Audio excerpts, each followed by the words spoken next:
Welcome in Tilco Advisors. We empower construction material manufacturers with cutting-edge digital solutions.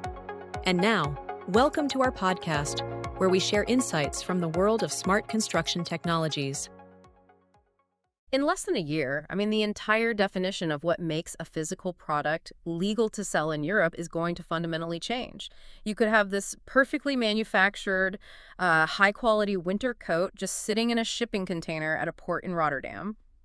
But if its digital shadow is missing, or if that date is broken, that coat will be treated exactly the same as toxic contraband. It just won't clear customs. Yeah, it completely reframes how we think about physical goods. The material object and its data are, they're becoming indivisible. You literally cannot decouple the physical item from the proof of how it was made anymore. For you listening, our mission today is basically unpacking this massive structural shift in global commerce. And we're looking at a huge stack of sources today. We really are. Yeah, ranging from the official European Commission regulatory texts and implementation timelines, all the way to technical security blueprints from platforms that are actually building the infrastructure, like Passport Craft, Carbon Fact, and My Product Passport. So our goal is to make sense of something called the DPP. Right, the digital product passport. Exactly. So let me give you the baseline definition right off the bat. Zero legal jargon here. A digital product passport, or DPP, is basically a digital identity card for physical items you buy, accessible via a QR code or an NFC tag. Instead of a tiny paper tag that you cut off and throw away, it holds a product's entire life story from where its raw materials were mined to exactly how to recycle it. Think of it like a Carfax report mixed with a highly detailed nutrition label, but for everything from your smartphone battery to your winter coat. What's fascinating here is how this shifts the fundamental burden of proof. Yeah. We're moving out of this era where you, the consumer, have to just guess if a product is actually good for the planet based on clever marketing. The manufacturer must now legally prove it through verifiable, accessible data. Okay, but let me offer some pushback on that, because I know people are thinking this. If a brand lies about being eco-friendly, why not just fine them under existing false advertising laws? We already have mechanisms for fraud. Why build this unprecedented continent-wide digital infrastructure just to check if a t-shirt is actually, made of organic cotton? Well, because the current enforcement mechanisms simply cannot scale to the size of the modern global supply chain. Yeah. Think about the sheer volume of fast fashion arriving at European ports every single day. It's millions of items. Exactly. Yeah. Customs agents cannot physically inspect every garment, take it to a lab, and chemically test whether the synthetic fibers are actually 60% recycled ocean plastic, right? Like the billboard claims. Right. They just don't have the time or resources. No, they don't. The cost of making a fake sustainability claim right now is incredibly low, and the chance of getting caught is almost zero. And that's what has led to this systemic greenwashing we see everywhere. Yeah, anyone can slap a little green leaf icon on a cardboard box and call it conscious or whatever. And they do, all the time. But under the EU's new frameworks, specifically linking the eco-design for sustainable products regulation, the ESPR, with the Green Claims Directive, that loophole closes completely. The DPP transitions the market from a trust me model to a check-it-yourself transparency model. I love that. Prove it or don't say it. Right. If a brand wants to print an explicit green claim on their packaging, it becomes a prove it or don't say it situation. Let's make this tangible for you listening. Imagine you go to buy a new winter coat. Right now, the physical label might just declare it as sustainably sourced, and that tells you absolutely nothing about, say, the chemical dyes used or the labor conditions. Right, it's just marketing fluff. Exactly. But in this new system, scanning the QR code on that label opens up a very specific digital record. You can see the exact bill of materials. You can see the chemical compliance data proving it doesn't contain banned substances like certain PFAS, those forever chemicals. You even get a direct link to order spare parts like a replacement zipper or access repair instructions. And the implications go way beyond just that initial purchase, too. Fast forward 5 years when you're done with that coat and you drop it in a textile recycling bin. Okay. A recycling facility can scan that exact same QR code and instantly know the precise blend of synthetic and natural fibers they're dealing with. That data dictates whether the coat goes into a chemical recycling vat, gets shredded for insulation, or, unfortunately, has to be incinerated. Which is a huge problem right now. Exactly. Right now, recyclers are flying blind, which is why so much recyclable material just ends up in landfills anyway. Okay, let's unpack this Yeah. because when we talk about sweeping EU regulations, it's very easy to brush it off as some distant futuristic concept like, oh, that might happen in 2035. But look at the calendar. Today is July 22, 2026. This isn't science fiction anymore. No, it's happening right now. Yeah, this week has been historic. 3 days ago, on July 19th, 2026, the EU ban on destroying unsold fashion for large enterprises officially kicked in. Which changes the financial calculus for fast fashion overnight. Brands can no longer overproduce by 30%, fail to sell it, and just quietly incinerate the overstock to protect their brand value. It's wild that was even legal. And add to that, just 2 days ago, on July 20, 2026, the EU Central DPP Registry officially went live. The digital infrastructure has literally been switched on. That is the wake-up call for global supply chains. And a critical detail for anyone listening who works in manufacturing or retail is that this applies to any brand placing products on the EU market. So it doesn't matter where you're based? Not at all. Your company could be headquartered in Los Angeles, manufacturing in Vietnam, and incorporated in Delaware. It does not matter. If you want access to the European consumer base, you play by these rules. The Brussels effect is dictating global supply chain architecture here. Wow. So since the registry is live now, what are the actual hard deadlines? When does the average person start seeing these passports on the products they buy? The pioneer category is batteries. February 18, 2027 is the hard deadline. That is so soon. Very soon. On that date, every electric vehicle battery, e-bike battery, and large industrial battery over 2 kilowatt-hours sold in the EU must have a mandatory digital product passport. But why start with batteries? I mean, my winter coat seems a lot easier to track than a high-voltage car battery. Well, it really comes down to critical raw materials. Batteries contain lithium, cobalt, and nickel. These are high-value, finite resources that are absolutely essential to the clean energy transition. Okay, that makes sense. Yeah, the EU wants a hyper-detailed map of where these materials are flowing, ensuring they are sourced without horrific labor violations, and more importantly, that they are recovered and recycled at the end of their life rather than thrown into a landfill. It basically serves as the ultimate high-stakes proof of concept for the entire DPP system. Got it. So batteries are the guinea pigs in early 2027. When do textiles and apparel get hit? Because the fast fashion waste crisis just seems like the most visible problem for consumers. Textiles are definitely the next major wave. The specific delegated act, the detailed rulebook for textiles, is expected to be adopted in late 2027. Once that text is published, the clock starts, giving brands a grace period of roughly 18 months to comply. Okay, so what does that put us at? We are looking at roughly late 2028 or early 2029 for every piece of clothing sold in the EU to require a DPP. And from there, it just cascades down the economy. Iron and steel, furniture, tires, and eventually consumer electronics like mobile phones and tablets by around 2031. Let me pause on the scope of this, though. Is literally every single item I buy going to require a data shadow? Am I going to be scanning a banana at the grocery store to check its carbon footprint? No. There are clear exemptions written into the ESPR. Currently, food, animal feed, human medicines, living plants, animals, and vehicles, meaning the car itself, though the car's battery is regulated, are exempt. Oh, thank goodness. Yeah, the primary target is manufactured physical goods with significant environmental footprints and high potential for circularity. Okay, that makes the logistics slightly less terrifying. But I want to smoothly pivot to how this actually works, because reading through the technical sources from platforms like Passport Craft and My Product Passport, the back-end technology required to make this function is wild. It really is. It requires an entirely new data interoperability standard. We aren't just talking about a simple QR code that links to a brand's marketing website. Hold on, though. If we are moving to a system where the brands themselves are involved in hosting this data, isn't that just greenwashing 2.0? What is stopping a massive fast fashion brand from just faking the data on their own servers to make their winter coat look incredibly sustainable? That is the exact vulnerability the system was designed to prevent. The architecture doesn't rely on the brand's honesty at all. It relies on cryptographic verification. Okay. The EU Central Registry doesn't store the brand's self-reported PDF files. It stores unique identifiers and cryptographic hashes. So it's basically a digital fingerprint of the data. Correct. When a brand claims their coat uses 50% less water in production, that specific data point is tied to an audit from a certified third party, and a hash of that proof is logged in the EU registry. I see. So if the brand goes into their server later and tries to silently change the water usage numbers to look better, The data on their server no longer matches the cryptographic hash locked in the EU switchboard.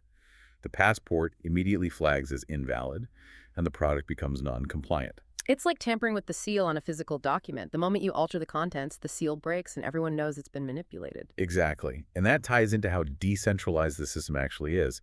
The immediate fear many people had was that the EU was going to build this terrifying centralized mega database housing the supply chain secrets of every company on Earth. This would be the biggest honeypot for hackers in human history. Right, a totally catastrophic security risk. So the system is decentralized. The EU registry only holds those identifiers, the product ID, the facility ID, the economic operator ID. It acts as a massive routing system. So where does the actual data live? The heavy data, the bill of materials, the carbon footprint calculations, the safety certificates that stays hosted by the brand, or a secure third-party provider like CarbonFact. When you scan the code, the registry acts as a switchboard, instantly pulling the required data from the manufacturer's servers straight to the scanner. But wait, if the data is sitting on a server connected to this massive EU switchboard, what about corporate espionage? I mean, if I am a boutique clothing brand, I have spent years finding the perfect, reliable, high-quality fabric mills in Italy. I absolutely do not want my competitors scanning my coat and getting a neatly formatted list of my entire supplier network. That brings us to the security architecture, specifically field-level encryption. The ESPR mandates a layered approach to data access. Oh, right. So think of field-level encryption like a physical document written in 3 different types of ink. You, the consumer, look at it with the naked eye. You can read the basic materials, the recycling instructions, and the general carbon footprint. That is the public tier. Right. The information you actually need to buy and dispose of the product responsibly. Right. But then, a customs agent at a port scans that exact same QR code. Except their scanner acts like a pair of blue decoder glasses. Suddenly, the API, which you can basically think of as a digital bridge between the EU's scanning device and the brand's server, recognizes the agent's credentials. And it decrypts restricted paragraphs. Exactly. The customs agent can now see the detailed compliance documentation, the laboratory safety test reports, and the specific supply chain traceability data to ensure no forced labor was used. Which completely revolutionizes port logistics, by the way.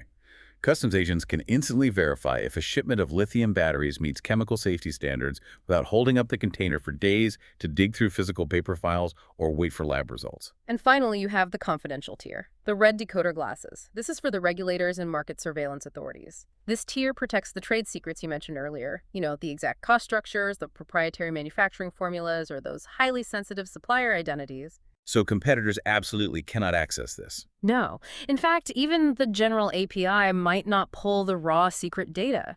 The passport often just holds metadata, proving that the confidential information exists, that it has been verified by an auditor, and that it is legally compliant, all without exposing the actual secret recipe to the open internet. It's a brilliant balancing act.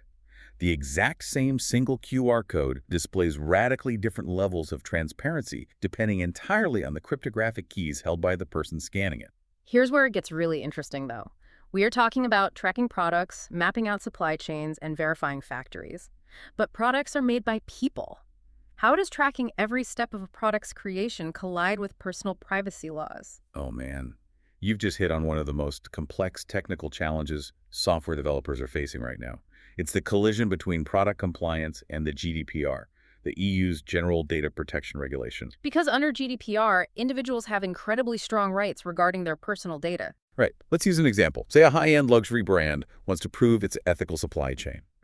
They decide to include the names of the specific independent artisans in Florence who hand-stitched their leather bags right into the product passport. I mean, from a marketing perspective, that sounds amazing. Total transparency, like meet the person who made your bag. It is great marketing until 3 years later when one of those artisans decides they want to leave the industry or they just no longer want their personal data associated with a massive multinational brand.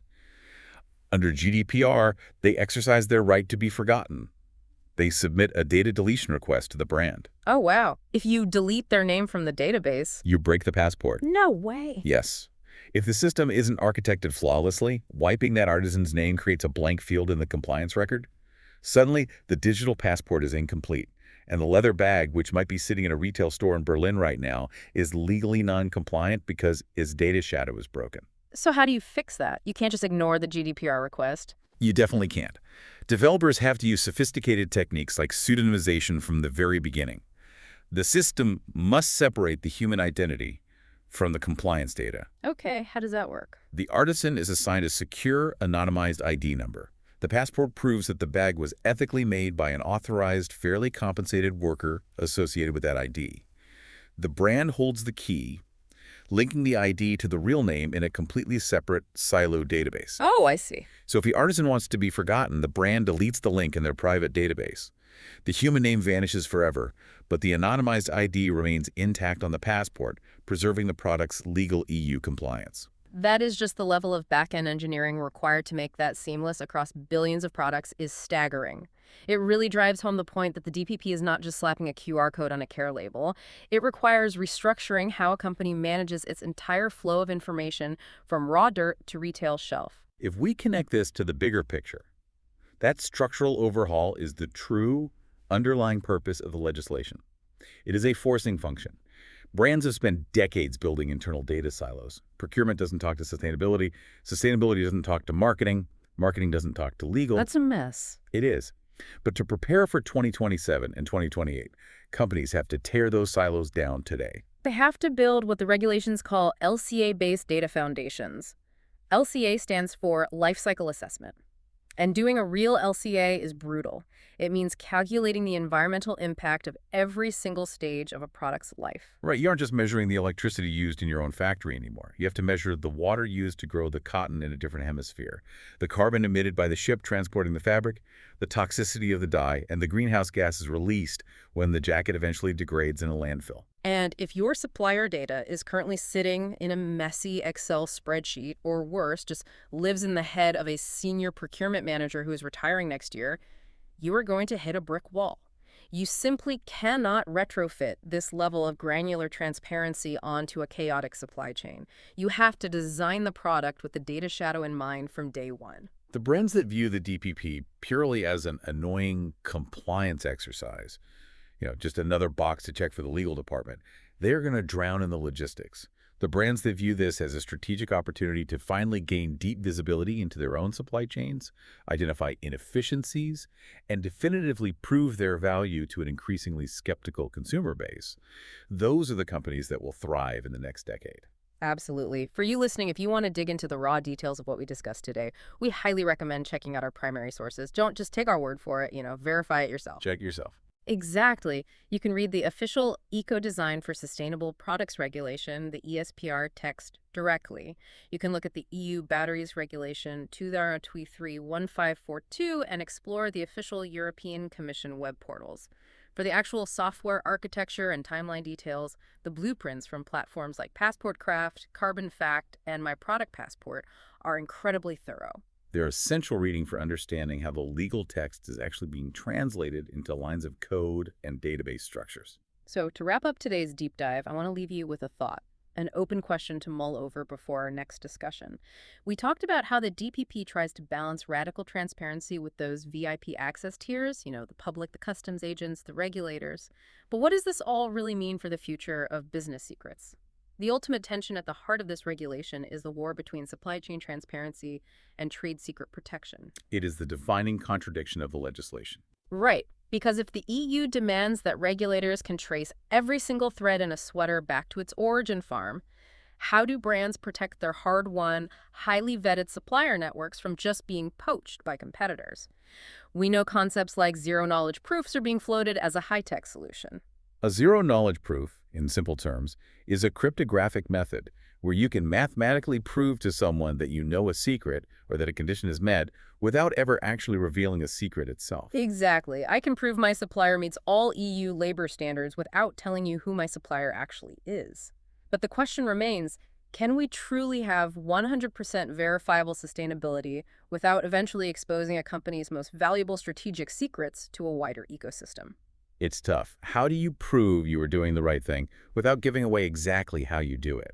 Because at the end of the day, we are trying to fix that broken Carfax report for the physical goods we buy. We want the clean, objective history of the product. But unlike a car, a winter coat's history involves hundreds of moving parts, thousands of workers scattered across the globe in a ruthlessly competitive industry. Getting that objective transparency without accidentally destroying the business models that create the products in the first place is going to be the defining challenge of global trade for the next decade. Until next.